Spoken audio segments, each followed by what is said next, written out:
Sekali lagi ini adalah bab terakhir tentang masalah dari bab 84 kitab adab ya sampai bab 99. Baik teman-teman sekalian, bab 98 ini adalah salah satu bab adab yang perlu diperhatikan oleh setiap muslim. Saya berikan dulu kronologis dan penjelasannya tentang masalah bab ini tentunya. Bab anjuran berangkat menuju sholat id, menjenguk orang sakit, haji, berperang, mendatangi jenazah, dan sejenisnya melalui satu jalan dan pulang dari jalan yang lain untuk memperbanyak tempat-tempat ibadah. Nah ini yang diberikan judul oleh Imam Nawawi rahimahullah. Beliau cuma mengangkat 2 buah hadis dalam bab ini. Oleh karena itu saya akan berikan dulu gambaran tentang bab ini. Teman-teman sekalian, di dalam Islam ada poin penting ya. Ada namanya kesaksian terhadap amal soleh kita. Begitu juga dengan orang berbuat dosa. Jadi apapun amal soleh yang Anda kerjakan, di tempat manapun Anda kerjakan, maka itu akan menjadi saksi pada hari kiamat. Begitu juga dengan dosa tentunya. Misal contoh, Anda sholat di satu masjid misalnya. Ini bukan hanya sekedar dicatat punya pahala sholat di situ. Tapi tempat di situ akan menjadi saksi pada hari kiamat. Apakah itu batu, lantai tempat sujudnya, dindingnya, ya, dan segala macam hal itu akan menjadi saksi pada hari kiamat. Begitu juga dengan Anda misalnya jalan menuju ke satu tempat ibadah, menuju ke masjid misalnya.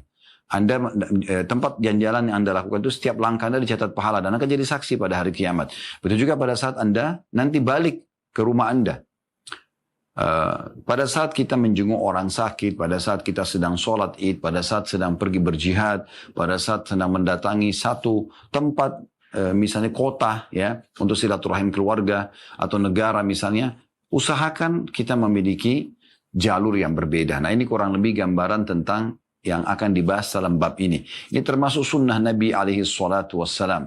Beliau seringkali kalau melakukan perjalanan atau sebuah aktivitas ibadah, maka beliau menuju ke tempat tersebut dengan satu jalur jalan, kemudian pulangnya beliau berusaha untuk melewati jalur yang berbeda. Tentu di antara hikmah daripada ini adalah agar di sini disebutkan oleh Imam rahimahullah agar bisa memperbanyak tempat-tempat ibadah. Maksudnya seorang muslim usahakan dia memvariasikan tempat ibadahnya selama memang bisa. Misalnya dia sholat di masjid ini, sesekali dia pindah sholat ke masjid sana, nanti lain kali dia pindah ke masjid yang lainnya misalnya. Nah sesekali dia bersedekah di sini, nanti besok mungkin dia bersedekah di sana. Misal hari ini dia bersedekah dengan makanan, mungkin besok dia bersedekah dengan pakaian. Variasi ini penting sekali, ya, terutama memang kalau ada anjuran dalam masalah ini sehingga memang dia akan mendapatkan banyak sekali pahala dari variasi ibadah ini. Juga tentunya sebagaimana saya bahasakan tadi akan menjadi saksi buat Anda pada hari kiamat. Baik itu orang berbuat amal soleh atau Anda berbuat dosa. Dosa pun nanti orang yang berzina masuk kamar hotel misalnya, maka ranjang itu ya, air yang dia gunakan di kamar mandi semua akan memberikan kesaksian atas perbuatannya. Maka oleh karena itu orang harus berhati-hati sekali ya. Dia selalu sibuk dari amal soleh ke amal soleh yang lain dan dia hindari tentunya ya dosa-dosa agar dia selamat dari hukuman Allah Subhanahu wa taala pada hari kiamat nanti. Baik teman-teman sekalian, kita akan coba bacakan 2 buah riwayat yang diangkat oleh Imam Nawawi rahimahullah dalam bab ini. Hadis nomor 723 dari awal kita belajar tentunya urutan ini. Walaupun hadis yang kita belajar lebih banyak daripada ini ya, tapi ini secara nomor urut. Karena kadang-kadang di satu nomor urut ada beberapa riwayat yang diangkat oleh Imam Nawawi rahimahullah. Hadis nomor 723 ini berbunyi dari Jabir radhiyallahu anhu. Beliau berkata, "Kana Nabi sallallahu alaihi wasallam idza kana yaumu 'idin khalafa at-tariq." Bila Nabi sallallahu alaihi wasallam tiba di hari raya Idul Fitri, ya, beliau melewati jalan yang berbeda. Diriwayatkan oleh Bukhari. Yang dimaksud kata Imam Nawawi, khalafat tariq. Beliau melewati jalan yang berbeda. Maksudnya adalah beliau pergi melalui satu jalan dan beliau pulang lewat jalan yang lainnya. Nah, di antara hikmah juga dikatakan oleh para ulama adalah supaya menunjukkan syiar Islam. Ya, seperti sholat id. Sholat id kan ramai. Ya. Jadi kalau misalnya sekelompok kaum muslimin menuju ke satu masjid, misalnya masjid A. Mereka jalan rame-rame ke sana. Misal 500 orang jemaah hadir di satu masjid misalnya, atau di satu musola, di lapangan misalnya. Mereka jalan rame-rame di satu sisi. Pada saat mereka pulang, mereka putar lewat jalan yang lain walaupun tidak harus jauh. Maka ini kan menunjukkan, memperlihatkan betapa banyaknya umat Islam. Karena kalau semua orang yang pergi satu jalan, kemudian balik dengan jalan yang berbeda, maka ini akan terlihat sangat ramai. Dan ini adalah salah satu syiar. Dan kita dianjurkan untuk selalu mengangkat syiar Islam. Nah ini yang dimaksud dengan poin yang saya katakan tadi, tambahan hikmahnya. Jadi memang selain tadi kita dianjurkan untuk memperbanyak, memvariasikan ibadah. Kemudian juga kita dianjurkan untuk memperbanyak saksi kita untuk kebaikan pada hari kiamat dari makhluk Allah Subhanahu Wa Taala. Kemudian juga kita dianjurkan untuk di sini memperlihatkan syiar Islam dengan banyaknya atau di antara muslimin mereka selalu mengubah jalur mereka berjalan, maka ini akan secara otomatis memperlihatkan banyaknya jumlah kaum muslimin gitu. Dan mereka juga saling menambah pengalaman menambah pengalaman selain tadi kesaksian jalan dia pergi, jalan dia pulang akan jadi saksi hari kiamat, juga nanti dia akan menambah pengalamannya. Dia juga melihat, oh ternyata di masjid sana juga rame ya, oh ternyata di musola ini juga rame ya, misal. Nah, tetapi di sini Imam Nawawi rahimahullah, beliau tidak mencukupkan dari riwayat ini hanya orang pergi sholat id. Walaupun sebenarnya saksi bahasanya adalah Nabi SAW pada saat pergi sholat id, beliau pergi dari satu jalan, pulangnya dari jalan yang lain. Tapi beliau tulis dalam babnya, bab anjuran berangkat menuju sholat id, menjenguk orang sakit. Nah, kenapa? Karena nanti akan jadi saksi hari kiamat, gitu kan? Menambah pengalaman kita, gitu kan? Menjenguk orang sakit, haji, berperang, mendatangi jenazah, sejenisnya melalui satu jalan dan pulang dari jalan yang lain untuk memperbanyak tempat-tempat ibadah. Baik, dari hadis ini teman-teman sekalian, kita bisa melihat bagaimana baginda Nabi SAW mencontohkan agar setiap muslim berusaha untuk memvariasikan jalan mereka menuju ke satu kebaikan tersebut. Nah, ini hikmah dan faedah yang bisa diambil daripada hadis ini. Hadis yang kedua dalam bab ini nomor 724 berbunyi dari Ibnu Umar radhiyallahu anhuma, anna Rasulullah sallallahu alaihi wasallam kana yakhruju min tariqi syajara wa yadkhulu min tariqil mu'arras. Wa idza dakhala Makkah dakhala min ats-tsaniyati al-'ulya wa yakhruju min ats-tsaniyati as-sufla. Bahwa Rasulullah SAW keluar lewat jalan Asy-Syajarah dan masuk dari jalan Al-Mu'arras. Dan apabila masuk Mekah, ini maksudnya di Madinah ya. Kalau di Mekah, maka beliau masuk lewat Ats-Tsaniyatil Ulya, ini nama satu titik jalan, dan beliau keluar dari Ats-Tsaniyatis Sufla. Hadis ini riwayat Bukhari dan Muslim. Kalau tadi hadis pertama diriwayatkan oleh Imam Bukhari. Ada keterangan di situ, footnote nomor 554 bagi teman-teman yang pegang bukunya. Asy-Syajarah adalah pohon rindang yang ada di Dzul Hulaifah. Ya, kalau Anda pernah umroh atau haji, tidak asing dengan nama ini. Ini namanya nama miqat, tempat niat orang Madinah kalau mau menuju ke Mekah untuk melaksanakan ibadah haji ataupun umrah.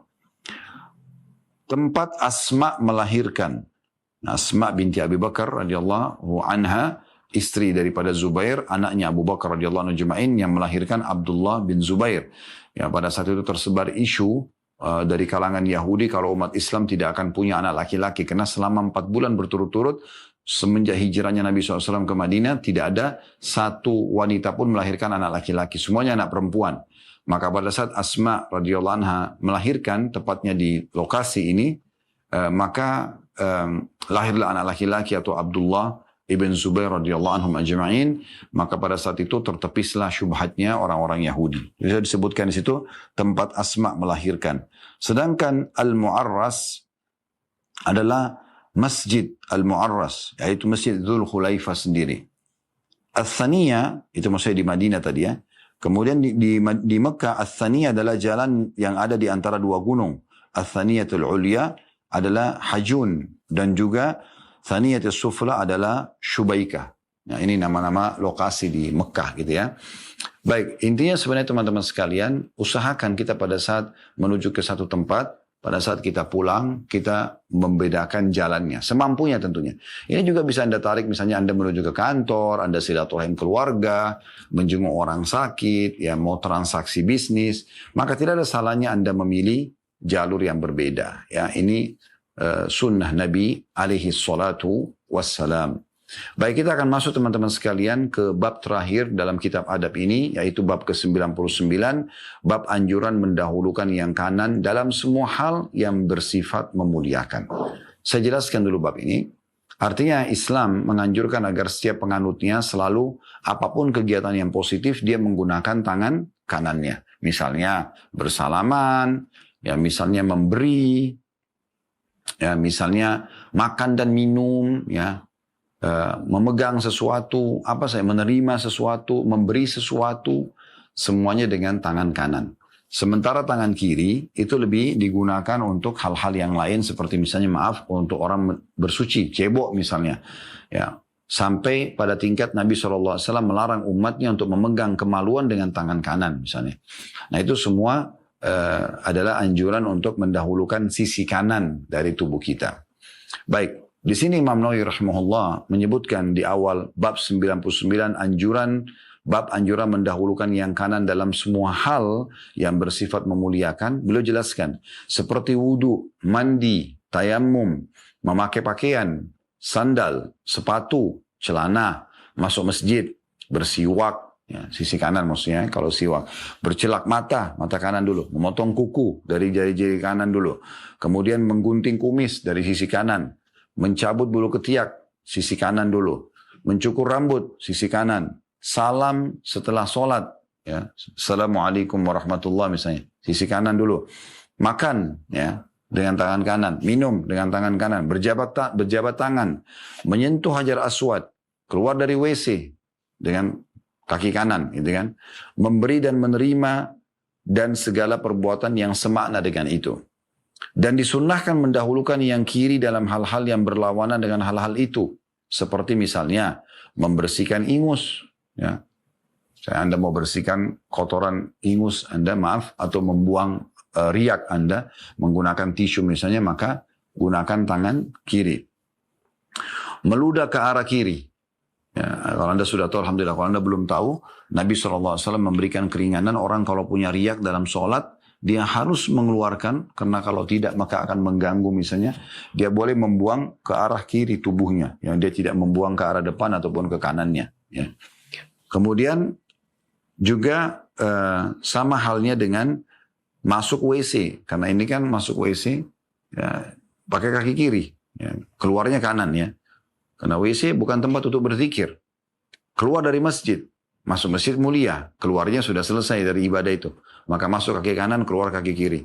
Melepas sepatu, kalau tadi pakainya untuk kebutuhan kita, maka kanan. Kalau lepas berarti sudah selesai, itu kiri. Kemudian sandal juga begitu, celana juga begitu. Kalau kita pakai, kanan dulu. Kalau dilepas, kiri. Baju, membersihkan diri dari kotoran, cebok misalnya. Mengerjakan sesuatu yang dianggap kotor, apapun yang kira-kira kotor, kita menggunakan tangan kiri dan sejenisnya. Allah subhanahu wa ta'ala menyebutkan dalam firman-Nya berhubungan dengan masalah tangan kanan ini saking dimuliakannya, dan begitulah sang pencipta atur ya. Anda mengatakan kenapa harus ada perbedaan? Ya sang pencipta yang mengaturnya itu. Dialah yang telah menciptakan kita dengan tangan kanan dan kiri kita, dan dia yang telah memberikan peraturan-peraturan itu. Diangkatlah surah Al-Haqqah oleh Imam Nawawi rahimahullah ayat 19 yang berbunyi ya, فَأَمَّا مَنْ أُوتِيَ كِتَابَهُ بِيَمِينِهِ فَيَقُولُ هَاؤُمُ اقْرَءُوا كِتَابِيَهْ. Artinya, adapun orang-orang yang kitabnya diberikan tangan kanan nanti pada hari kiamat, sampai buku amal kita untuk yang memberikan bukti kita akan selamat pada hari kiamat, itu kalau Anda terima tangan kanan nanti, di tangan kanan buku-buku akan berterbangan pada hari kiamat, buku-buku amal. Kalau Anda terima dengan tangan kanan Anda, berarti sudah berita gembira. Maka dia akan berkata, ambillah, bacalah kitabku ini. Saking gembiranya gitu. Ya. Dan cukup banyak ayat-ayat yang menyebutkan tentang orang-orang yang menerima dengan tangan kanan bukunya, maka dia akan fi isyatir radiyah, di kehidupan yang membuat dia ridha, fi jannatin aliyah, di surga yang sangat tinggi. Ya. Begitu juga dengan yang nanti orang-orang ahli neraka. Mereka justru akan menerima dengan tangan kirinya. Jadi kalau bukunya kitab amal yang datang ke tangan kiri, wa na'udzubillah, semoga kita termasuk ashabul yamin, orang-orang yang menerima dengan tangan kanan. Kalau dengan tangan kiri, dipastikan dia akan masuk ke neraka dulu. Dan itu tidak bisa kita pilih. Tiba-tiba buku itu akan berterbangan dan akan datang kepada sisi kanan atau sisi kiri kita. Ini dalil pertama yang diangkat oleh beliau, bagaimana Allah memang memuliakan tangan kanan itu. Kemudian selanjutnya surah Al-Waqi'ah ayat 8 dan ayat 9 diangkat oleh beliau yang bunyinya fa ashabul maimanati ma ashabul maimanah wa ashabul masy'amati ma ashabul masy'amah, yaitu golongan kanan, alangkah mulianya golongan kanan itu yang menerima buku dengan tangan kanan, dan golongan kiri, alangkah sengsaranya golongan kiri itu. Nah, di sini Allah SWT memang membedakan antara kanan dan kiri, ya. Kemudian beliau setelah mengangkat dua ayat ini, mulailah Imam Nawawi rahimahullah mengangkat dalil hadis, ya. Dalil hadis. Hadis yang pertama, hadis nomor 725 dari awal belajar, ya. Berbunyi dari Aisyah radhiyallahu anha, beliau berkata, "Kana Rasulullah sallallahu alaihi wasallam yu'jibuhu at-tayammunu fi sya'nihi kullih, fi tuhurihi wa tarajjulihi wa tana'ulihi." Hadis riwayat Bukhari Muslim. Kata Ummul Mukminin Aisyah radhiyallahu anha, Rasulullah SAW sangat menyukai tayammun. Tayammun artinya adalah memulai dengan tangan kanan atau sisi kanan dalam segala urusannya, dalam bersuci, sisir, dan dalam memakai sandalnya. Jadi sampai pada hal-hal yang kecil pun Nabi SAW memulai dengan sisi kanan. Hadis dan ayat-ayat ini memberikan pelajaran kepada kita. Yang pertama adalah bagaimana seorang muslim harus peduli dengan sisi kanannya. Ini salah satu adab yang diajarkan Nabi SAW. Dan sudah dijelaskan tadi Imam Nawawi rahimahullah, sudah saya bacakan dan saya ulangi lagi. Kata beliau seperti wudu, mandi, tayammum, memakai pakaian, sandal, sepatu, celana, masuk masjid, bersiwak, bercelak mata, memotong kuku, menggunting kumis, mencabut bulu ketiak, mencukur rambut, salam setelah sholat, makan, minum, berjabat tangan, menyentuh hajar aswad, keluar dari WC, memberi dan menerima segala perbuatan yang semakna dengan itu disunnahkan menggunakan kanan. Sementara disunnahkan lawannya mendahulukan yang kiri dalam hal yang berlawanan, ya, dengan hal-hal yang tadi disebutkan seperti membersihkan ingus, meludah ke arah kiri, masuk ke WC, keluar dari masjid, melepas sepatu, sandal, celana, baju, membersihkan diri dari kotoran dan mengerjakan sesuatu yang dianggap kotor dan yang sejenisnya. Nah, semua ini berarti menandakan kita dianjurkan untuk mendahulukan sisi kanan. Jadi pelajaran pertama dari dua ayat tadi, surah Al-Haqqah ayat 19 dan Al-Waqi'ah 8 dan 9, bagaimana seorang muslim memuliakan sisi kanannya atau mendahulukan dalam perbuatan-perbuatan yang dianggap baik. Pelajaran yang kedua adalah bagaimana seorang muslim menggunakan justru sisi atau tangan kirinya untuk hal-hal yang dianggap mungkin kotor, ya. Seperti sudah dijelaskan tadi oleh Imam Nawawi rahimahullah. Dan pelajaran yang ketiga, yang terakhir dari hadis kita ambil, ya, yang hadis pertama tadi kita pelajari 725, bagaimana baginda Nabi SAW mencontohkan ini agar mendahulukan di setiap keadaan beliau selama itu hal-hal yang positif selalu sisi kanan. Lalu dirincikan oleh Ummul Mukminin Aisyah radhiyallahu anha, fi tuhurihi, dalam bersuci, mandi sisi kanan, wudu mulai kanan, gitu kan? Apa saja dalam kesucian kanan. Kemudian tarajjulihi, dan juga bersisir. Sisir pun sisi kanan dulu. Setelah selesai baru pindah ke sisi kiri. Ya. Begitu juga dengan memakai sandalnya. Sisi kanan dulu. Nah, Imam Nawawi tadi sudah rincikan, kalau melepaskannya baru ke sisi kiri. Nah, ini poin dalam bab adab yang perlu kita perhatikan. Baik, hadis selanjutnya, hadis nomor 726, yang berbunyi dari Aisyah radhiyallahu anha, beliau berkata, "Kanat yadu Rasulillah sallallahu alaihi wasallam al-yumna li tuhurihi wa ta'amihi wa kanat al-yusra li khalaihi wa ma kana min adza." Kata Ummul Mukminin Aisyah radhiyallahu anha, tangan kanan Rasulullah SAW adalah untuk bersuci dan makan, wudu, mandi, ya. Sedangkan tangan kirinya adalah untuk cebok dan segala yang kotor. Jadi kita bisa lihat di sini bagaimana memang riwayat 726 ini menguatkan riwayat 725 tadi. Kalau Nabi SAW itu selalu menggunakan sisi kanan pada hal-hal yang dianggap baik dan menggunakan sisi kirinya pada hal-hal yang dianggap buruk, ya. Ini anjuran dan adab dari Nabi SAW. Dan sampai sini teman-teman sekalian, kita akan break dulu sementara dan kita akan lanjutkan sisa hadisnya kurang lebih ada dari 727 sampai 731 akhir bab ini. Baik teman-teman sekalian, kita melanjutkan beberapa hadis yang tersisa dalam bab kita ini. Bab anjuran untuk mendahulukan sisi kanan pada setiap aktivitas dan kegiatan positif kita, dan juga menggunakan tangan kiri pada hal-hal yang selain daripada itu.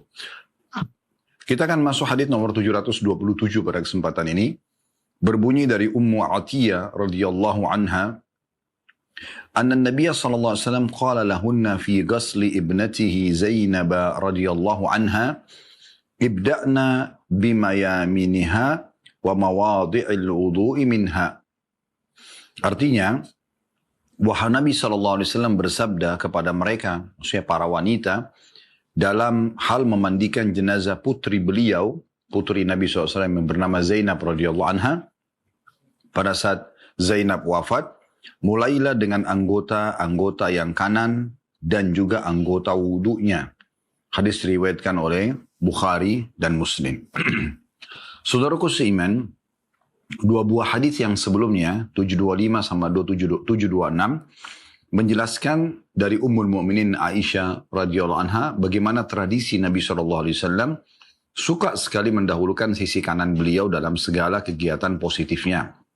Tadi sudah dijelaskan dalam bersuci, dalam menggunakan pakaian, ya, kemudian menyisir rambut, kemudian pakai sandal misalnya, ya, makan, dan bagaimana Nabi SAW menggunakan justru untuk cebok, kata Aisyah radhiyallahu anha, dengan tangan kirinya.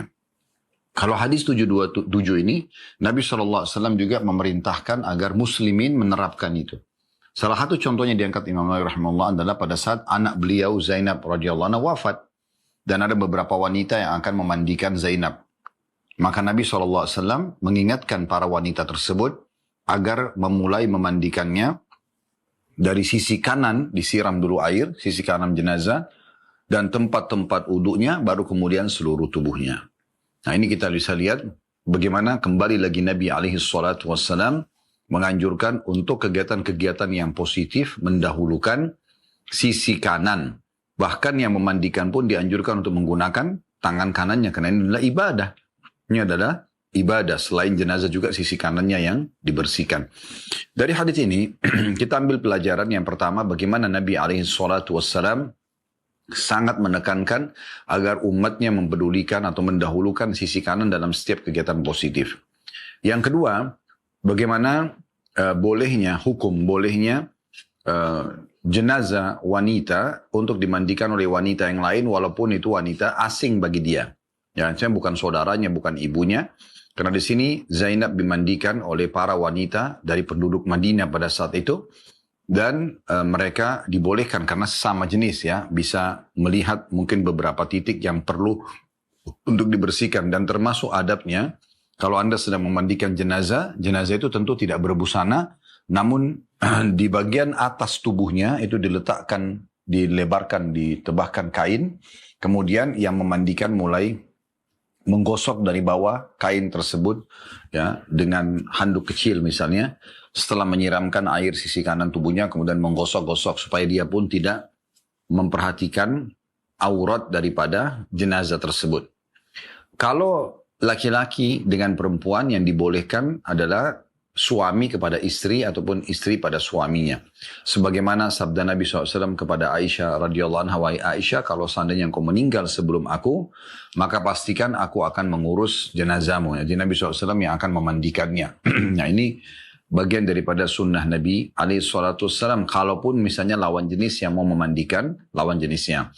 Jadi dari sini juga anjurannya agar hanya suami istri saja, karena dasarnya mereka saling boleh terbuka, ya, semasa hidupnya. Kemudian juga yang ketiga yang bisa diambil pelajaran, anjuran agar jenazah pada saat dimandikan itu juga membasuh bagian tempat-tempat wudhunya. Ya, artinya telapak tangan, kemudian memasukkan dan membersihkan mulutnya, membersihkan kotoran hidungnya, membasuh wajahnya, Ya, kemudian tangan sampai siku, kemudian bagian kakinya, lalu kemudian disiram seluruh tubuhnya. Ya, jadi mungkin 3 tahapan ya, menyiram sisi kanan dulu tubuhnya, kemudian tempat-tempat uduknya, setelah itu baru sisi kiri dan seluruh tubuhnya. Hadis selanjutnya nomor 728. Berbunyi dari Abu Hurairah radhiyallahu anhu bahwa Rasulullah sallallahu alaihi wasallam bersabda, "Idzan ta'ala ahadukum falyabda bil yumna wa idza naza'a falyabda bis shimal litakunil yumna awwaluhuma tun'al wa akhiruhuma tunza'." Apabila salah seorang di antara kalian, kata Nabi SAW, apabila seseorang di antara kalian memakai sandal, ini sandal masalah perkara kecil. Ya, mungkin bagi manusia, karena tiap hari kita menggunakan sandal atau sepatu. Tapi Islam datang dengan sangat detail. Kata Nabi SAW, apabila salah seorang di antara kalian, maksudnya wahai muslimin, wahai umatku, dengarkan baik-baik. Bila kalian memakai sandal, maka hendaklah memulai dengan kaki kanan. Dan apabila melepas, hendaknya memulai dengan kaki kiri. Hendaklah kaki kanan menjadi yang pertama dikenakan sandal dan yang paling terakhir dilepas. Hadis ini riwayat Bukhari dan Muslim. Hikmah daripada kenapa kita menggunakan kaki kanan pada saat pakai, misalnya karena umumnya orang menggunakan sandal ataupun sepatu untuk aktivitas. Dan umumnya orang aktivitasnya positif, ya. Aktivitas positif. Dan pada saat dia selesai beraktivitas, dia ingin menanggalkan sandal atau sepatunya, maka berarti dia sudah selesai dari aktivitas tersebut. Maka digunakan awal kanan pada saat dia akan beraktivitas, dan selesai aktivitas dia menjadikan kanan yang terakhir. Kaki kiri terlebih dahulu. Jadi ini sangat luar biasa. Ini sama tadi dengan bab yang disebutkan Imam Nawawi rahimahullah ya. Jadi pakai celana juga sisi kanan dulu, baru kiri. Kalau melepas, kiri dulu, baru kanan. Nah sama, begitu semuanya. Menggunakan jaket, menggunakan topi misalnya, dan seterusnya. Ini termasuk sunnah. Dari hadis ini kita ambil pelajaran bagaimana detailnya Islam dalam mengatur seluruh seluk-beluk kehidupan penganutnya.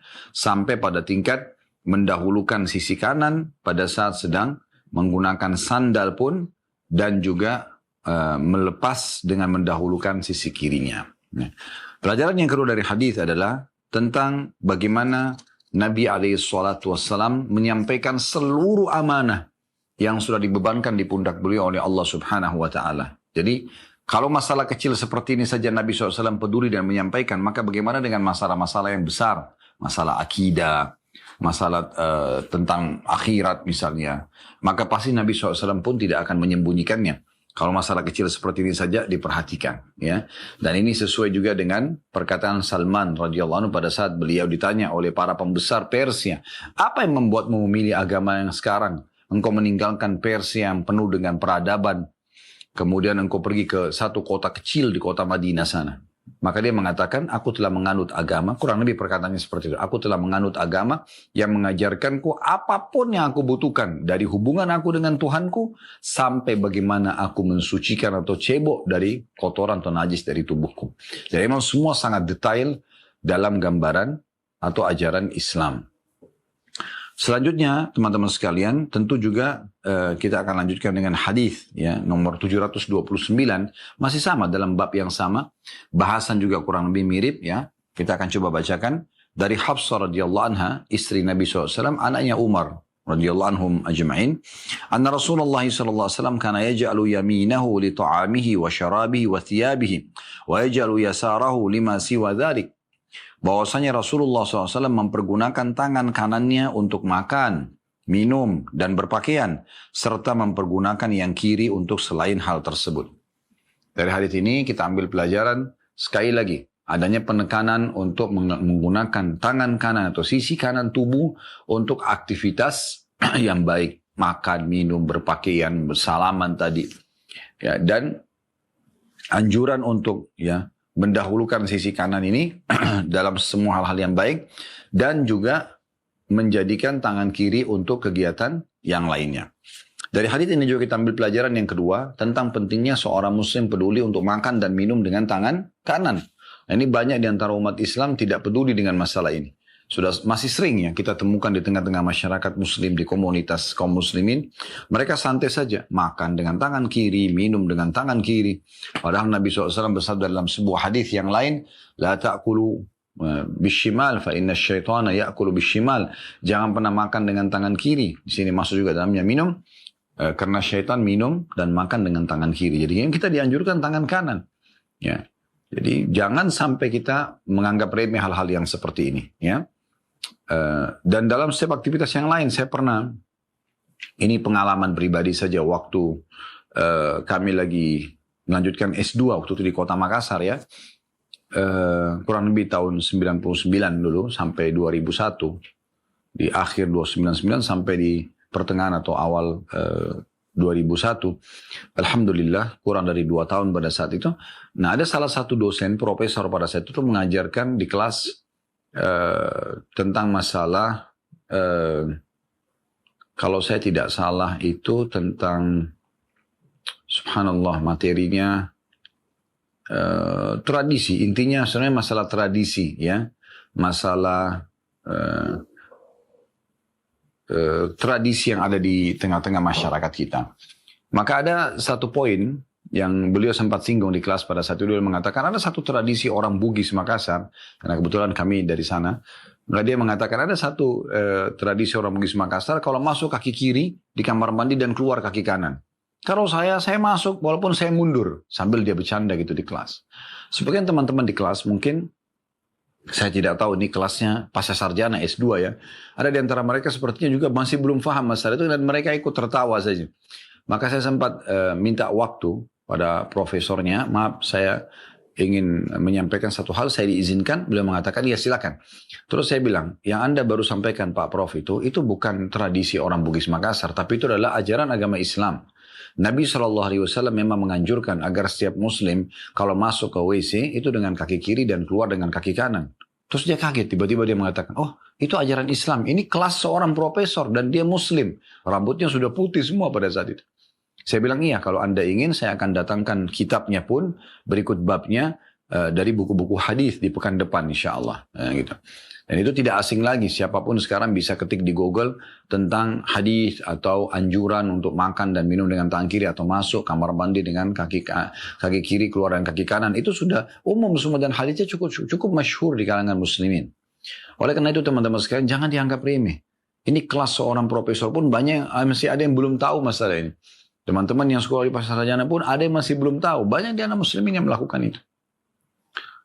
Dulu pernah di salah satu TV nasional, beberapa tahun lalu kami sempat mengisi acara. Judulnya itu kalau tidak salah Teropong Iman. Ya, waktu itu di Trans TV ingat saya. Ada satu program yang menarik sebenarnya di situ. Saya bukan karena masalah channel TV-nya, tapi programnya saya sedang bicara. Di program itu sebenarnya menarik. Jadi bagaimana melihat kebiasaan umat Islam, apakah mereka sudah terapkan sunnah atau belum. Dalam hal-hal yang sederhana, contoh misal didatangkan teman-teman kameramen ini untuk menyoting orang yang lula-lalang masuk masjid. Masuk dan keluar masjid, itu saja. Kamera diletakkan situ lalu kemudian dilihat lah. Lalu dijadikan nanti beberapa sampel orang-orang gitu. Nah ternyata cukup banyak umat Islam yang masuk di masjid itu tidak peduli apakah kanan atau kiri terlebih dahulu. Mereka main masuk aja. Dan mayoritasnya masuk dengan kaki kiri pada saat itu. Dan ada juga ya, pada saat keluar justru mereka balik. Ya. Mereka keluarnya dengan kaki kanan. Padahal sunnah Nabi SAW masuk ke masjid karena perbuatan baik dengan kanan, keluarnya dengan kiri. Kan begitu. Tapi subhanallah seperti itulah. Dan pada saat ditanya, mayoritas umat Islam menjawab, oh dia tidak tahu. Dia pikir masuk masjid, masuk saja begitu. Padahal ada adab. Makanya kita sedang belajar tentang bab adab atau kitab adab ini, bab tata kerama. Apa susahnya Anda dahulukan sisi kanan dan Anda dapat pahala? Toh juga Anda akan masuk ke masjid misalnya.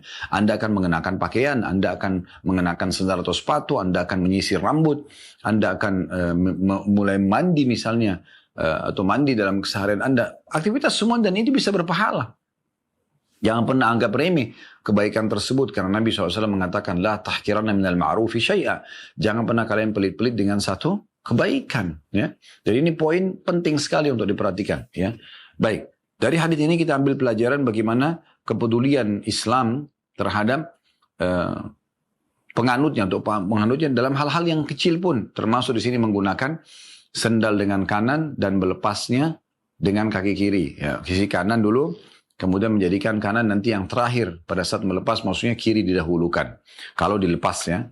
Kemudian pelajaran yang lain adalah bagaimana seorang muslim harus peduli dengan sisi kanan dan sisi kirinya ini. Dan sudah kami berikan contoh cukup banyak tadi berhubungan dengan masalah ini. Baik. Dan di hadis ini juga disebutkan bagaimana tradisi Nabi SAW dalam makan, dalam minum, dalam berpakaian selalu menggunakan sisi kanannya. Ya, berapa banyak umat Islam yang tidak peduli dengan masalah ini, sebagaimana sudah kami berikan contoh tadi. Dan banyak juga umat Islam karena menciplak dari orang-orang non-Muslim. Contoh misalnya kalau Anda makan steak atau makanan yang menggunakan garpu dan pisau. Biasanya tradisi ya orang-orang non-muslim mereka meletakkan pisau di tangan kanannya dan garpu di tangan kirinya sehingga mereka potong dengan tangan kanan lalu mereka mengambil potongan daging tersebut menggunakan garpu dengan tangan kiri lalu memasukkan ke mulutnya. Nah, ini bertolak belakang dengan Islam. Ya, adab Islam bukan seperti itu. Lalu bagaimana caranya? Anda balik sekarang. Pisaunya diletakkan di tangan kiri, Anda potong dengan tangan kiri, nanti Anda ambil potongan dagingnya dengan garpu, lalu dengan tangan kanan. Ya, garpu ada di tangan kanan Anda.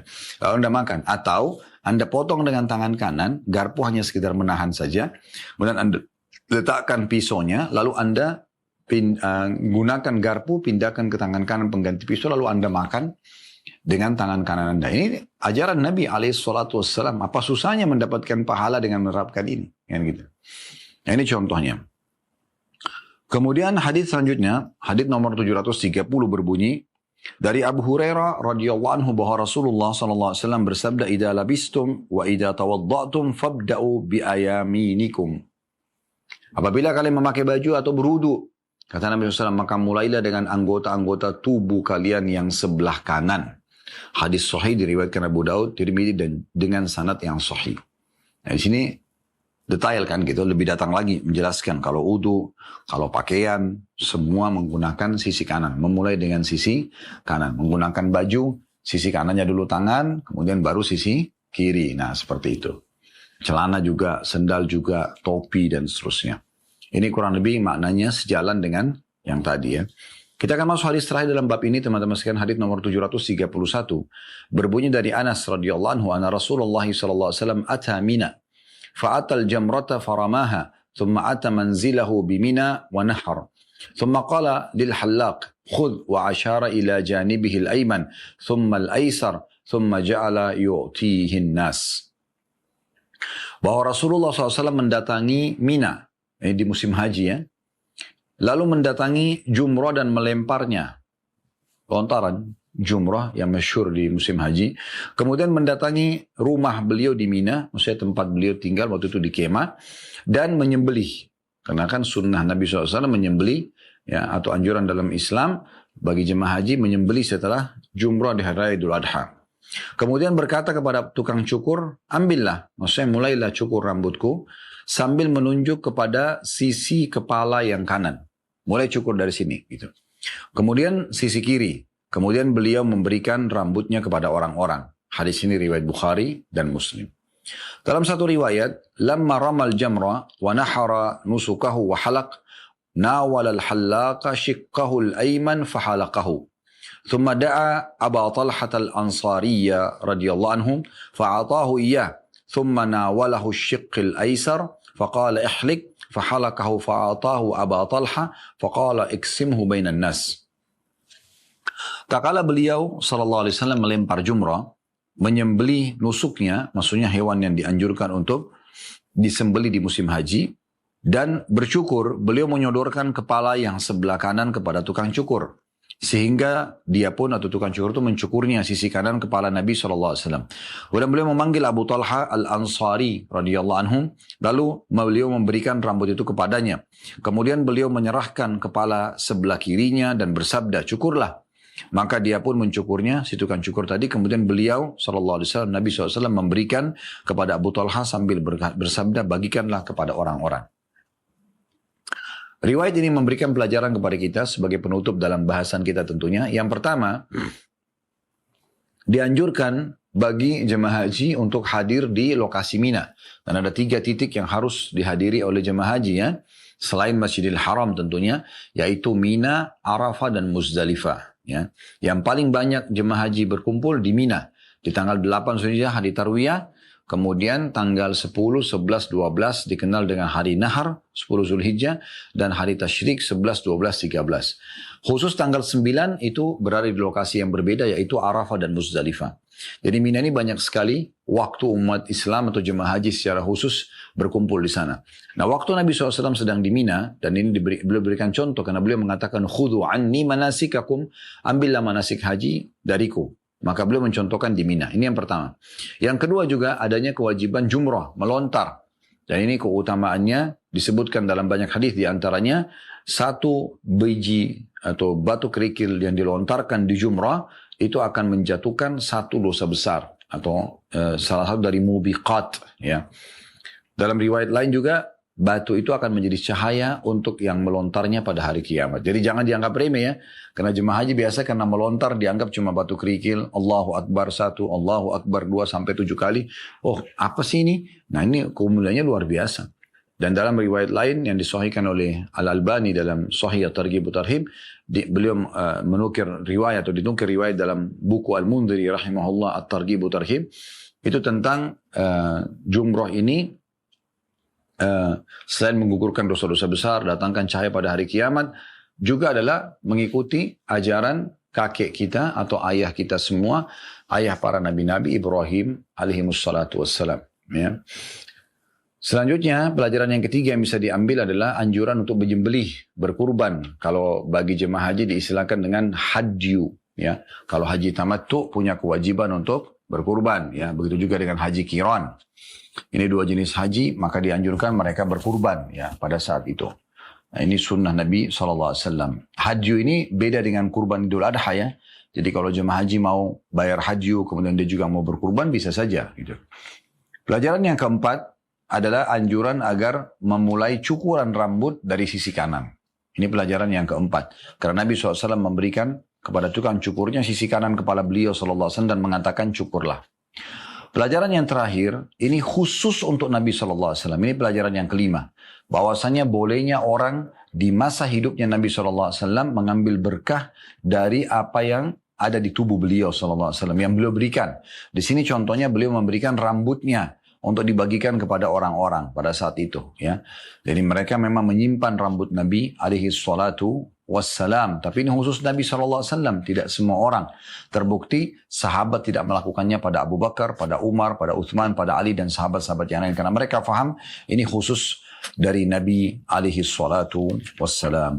Alhamdulillah dengan ini berarti kita sudah menyelesaikan kurang lebih 543 lembar dari buku Riyadhus Shalihin ini.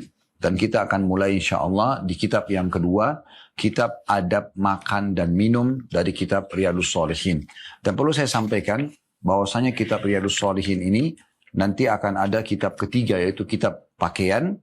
Kemudian yang keempat tentang adab tidur, berbaring, duduk, bermajlis, menjadi teman dalam bermajlis dan tentang mimpi.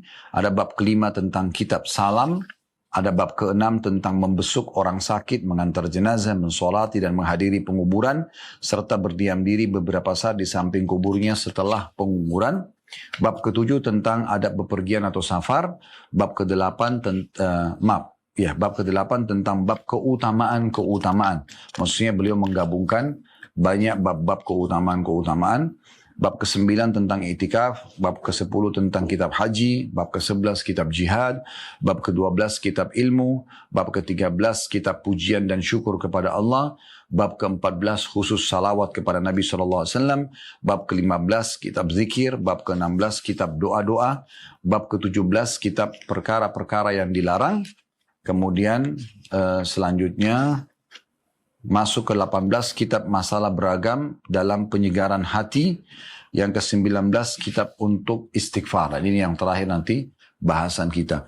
Namun memang saya lihat dari semua kitab-kitab ini yang paling panjang adalah kitab dari awal bahasan sampai selesainya kitab adab ini karena sudah membahas 500 lembar lebih.